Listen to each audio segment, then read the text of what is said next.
अस्सलामु अलैकुम वरहमतुल्लाहि वबरकातुहू नहमदुहु व नुसल्लिमु अला रसूलिहिल करीम अम्मा बाद फ़अऊज़ु बिल्लाहि मिनश शैतानिर रजीम बिस्मिल्लाहिर रहमानिर रहीम क़ाल अल्लाहु तआला फ़िल कुरानिल करीम व इज़ा सअलका इबादी अन्नी फ़इन्नी क़रीबुन उजीबु दावतुद दाई इज़ा दआन सदक़ल्लाहुल अज़ीम व क़ाल नबी सल्लल्लाहु अलैहि वसल्लम अद्दुआउ मुख़्खुल इबादा व क़ाल नबी सल्लल्लाहु अलैहि वसल्लम अद्दुआउ सलाहुल मुमिनीन सदक़न नबी अमीनुल करीम सल्लल्लाहु अलैहि वसल्लम।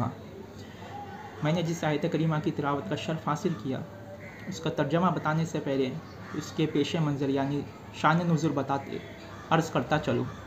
हुज़ूर गौसे पाक रज़ियल्लाहु तआला अन्हु लिखते हैं कि बाज़ सहाबाए किराम रज़ियल्लाहु तआला अन्हुम मुस्तफ़ा जान रहमत सल्लल्लाहु अलैहि वसल्लम के बारगाह में अर्ज़ गुज़ार हुए कि अल्लाह ताला हमसे करीब है। फिर उसके कहते हैं ताकि हम उससे चुपके से दुआ करें या उसे ज़ोर से पुकारें। तो उस वक्त ये आयत करीमा नाज़िल हुई यानी वइज़ा सअलका इबादी अन्नी, यानी ये महबूब सल्लल्लाहु अलैहि वसल्लम जब मेरे बंदे मेरे मुताल्लिक़ तुमसे सवाल करे तो आप फरमा दिया फ़इन्नी करीबुन कि मैं करीब हूँ, उजीबु दावतुद दाई इज़ा दआन, मैं दुआ करने वालों की दुआ को कबूल करता हूँ जब वो दुआ करे। तो अल्लाह ताला रहमान और रहीम है, अपने बंदों की दुआ पर लब्बैक अब्दी यानी ये मेरे बंदे मैं हाजिर हूँ अल्लाह ताला फरमाता है। अल्लाह ताला दिली मुराद फरमाता है, फरमाने के साथ साथ दूसरी चीज़ ये कि कभी बंदा का नफ़ा दूसरी चीज़ में होता है तो जो दुआ मांगता है उसके बदले अल्लाह ताला उसके नफ़ा जिसमें हो वो अता फरमा देते हैं। और कभी अल्लाह ताला अपने महबूब बंदे की दुआ को ताख़िर से कबूल फरमाते हैं ताकि वो दुआ में मशगूल रहे और अल्लाह ताला के साथ रोज़ रोज़ दुआ में मशगूल रहे, इसलिए ताख़िर का सबब भी होता है। और कभी कभी अल्लाह ताला दुआ कबूल नहीं फरमाता है क्योंकि दुआ मांगने वाला है उसके अंदर सिद्क़ और इखलास की कमी की वजह से अल्लाह ताला उसकी दुआ को कबूल नहीं फरमाता है। बुज़ुर्गान दीन अपनी किताबों में दुआ के चंद आदाब यानी शराइत ज़िक्र करते हैं कि वो शराइत अगर पाए जाएंगे तो इंशाअल्लाह दुआ कबूल होगी। उसमें से सबसे पहली शराइत ये कि अल्लाह ताला से दुआ करे तो बिल्कुल इखलास के साथ मुखलिस होकर। और दूसरी शराइत बयान करते हैं कि अल्लाह ताला से जब दुआ करे कि दिल किसी और की तरफ मशगूल ना हो, यानी खालिस वजहन और अल्लाह ताला की तरफ एकदम मुतवज्जे होकर दुआ करें। तीसरी बात शर्त बयान करते हैं कि दुआ ऐसी चीज़ की ना मांगी जाए जो ममनू हो, यानी हराम चीज़ की दुआ ना मांगी जाए। और चौथी बात यह है कि अल्लाह ताला पर कामिल तवक्कुल और यकीन के साथ दुआ मांगी जाए। और पांचवी शर्त बयान करते हैं बुज़ुर्गान दीन अपनी किताबों में कि दुआ कबूल करने के लिए जल्दबाजी ना करे और ना ही शिकायत करे कि हमने इतने सालों से दुआ की है कि दुआ हमारी कबूल नहीं हुई, तो जल्दबाजी और शिकायत ना करे। हो सकता है कि आपकी हक़ में वो दुआ बेहतर ना हो, इसीलिए ताख़िर हो रही हो। फिर हदीस मुबारक में आका अलैहिस्सलातु वस्सलाम ने काफ़ी दुआ का ज़िक्र फरमाया, जैसे कि आका अलैहिस्सलातु वस्सलाम ने इरशाद फरमाया कमा क़ाल नबी सल्लल्लाहु अलैहि वसल्लम अद्दुआ मुख़्खुल इबादा, यानी दुआ इबादत की मग़ज़ है। जिस तरह इंसानी जिस्म में मग़ज़ यानी ब्रेन एक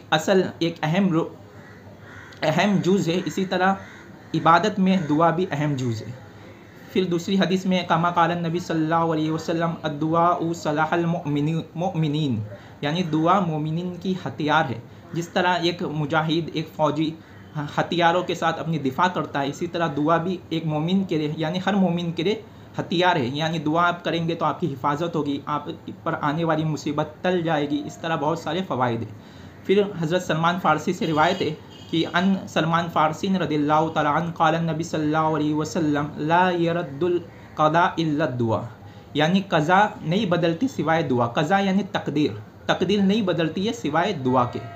फिर आखिर में ये बहुत ही प्यारी हदीस पाक अर्ज़ कर अपनी गुफ्तगू को ख़त्म करना चाहूँगा कि आका अलैहिस्सलातु वस्सलाम ने इरशाद फरमाया इन्ना दुआ मौक़ूफ़ुन बैन समाई वल अर्दी ला यसउदु अन्हा मिनहा शैउन हत्ता तुसल्ली अला नबिय्युका सल्लल्लाहु अलैहि वसल्लम। कि आका करीम सल्लल्लाहु अलैहि वसल्लम ने इरशाद फरमाया कि दुआ आसमान और ज़मीन के दरमियान मुअल्लक़ रहता है, यानी बीच में रहता है, आसमान तक नहीं पहुँच पाती, यहाँ तक कि जब तक तुम अपने आका सल्लल्लाहु अलैहि वसल्लम पर दरूद शरीफ ना पढ़ लो। तो इससे पता चला दरूद शरीफ पढ़ना दुआ के लिए या दुआ के शुरू में, आखिर में या बीच में एक मकबूलियत की अलामत है।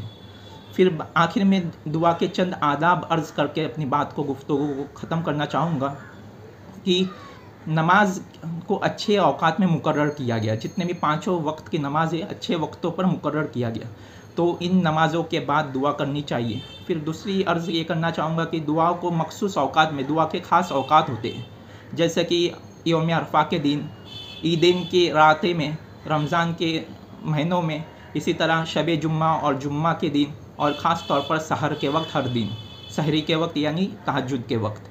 और आखिर में आका अलैहिस्सलातु वस्सलाम ने फरमाया कि सजदे की हालत में दुआ करना अलामत की एक अलामत है कि आका अलैहिस्सलातु वस्सलाम ने फरमाया कि जब बंदा सजदे में जाता है तो वो अपने रब से बहुत ही ज़्यादा करीब होता है। उसके बाद फरमाते फ़ाक़्सुरू फ़ीही मिनद दुआई, यानी जब सजदे में जाओ तो दुआ की कसरत किया करो। तो सजदे की हालत में भी दुआ करना एक बहुत ही मुजर्रब है कबूलियत के लिए। तो अल्लाह ताला से दुआ है कि अल्लाह ताला तौफ़ीक़ व रफ़ीक़ अता फ़रमाए। वसल्लल्लाहु ताला बित्तौफ़ीक़ि वस्सदद व आखिरु दावाना अनिल हम्दुलिल्लाहि रब्बिल आलमीन।